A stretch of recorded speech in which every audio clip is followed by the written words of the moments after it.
Hi,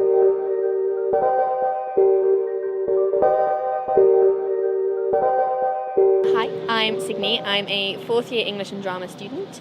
I am a director, writer and actor, and I'm a co-founding member of Gift Horse Theatre.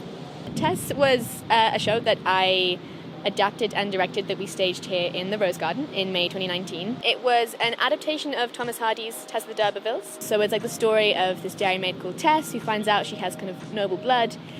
She's sent off to claim kin from people who have that same blood, and it kind of chronicles her journey from there. It was so much fun doing a show outdoors on campus. Just like the atmosphere of doing an outdoor show is so much fun. We had a live band with amazing music by our composer Sam Killian, and then there were lots of kind of dances and movement pieces in the show that I worked on with Doris DeReese, who's in the company, and just kind of all of that combined with the just dynamic atmosphere of the show meant it was just a great time. And one of my favourite things about it was that we couldn't shut off the area during the show, obviously, because it's part of campus. But that meant that when people were like kind of walking by, if they liked what they saw, they could come and buy a ticket and join the show kind of, 10 minutes in or something, which was such a unique element to the show that I wasn't expecting and was really rewarding. And then, I think it was just a really great way to kind of like ease into doing work like as a theatre company, but still having that kind of support network of campus around us. We had planned to tour Tess. We were going to tour it around several kind of house and gardens in Kildare, Wexford and Waterford. It was going to be great fun. We had 5 shows in total, and 3 of them were sold out and the other 2 had done pretty well. But unfortunately, the day before the tour was due to start, the new restrictions were put in place, which prevented outdoor events from going ahead, basically.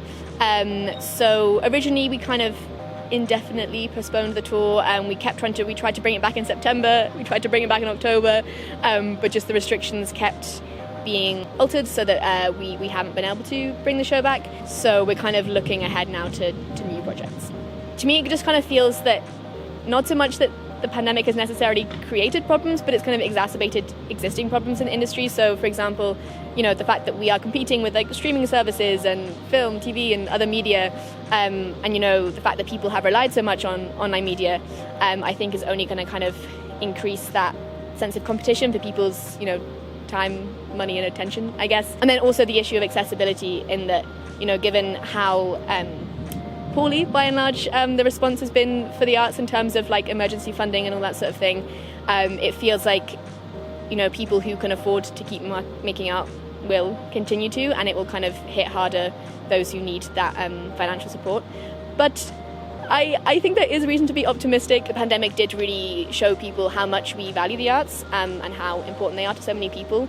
So hopefully there will kind of be, a reaction, and there'll be better funding, and I think people will be craving like live experiences. So I do think the audiences will come back. In terms of the future of Gift Horse, we're kind of looking into making some short films in the near future. A couple of us have written a few short films that we think might be more kind of pandemic proof in terms of whether or not we can make them. And then in the kind of long term, I suppose we're hoping that next May we'll be able to be back here doing another show, and I mean, we'd love to actually do a tour next summer, but I guess we'll just kind of have to see, what the world looks like at that stage.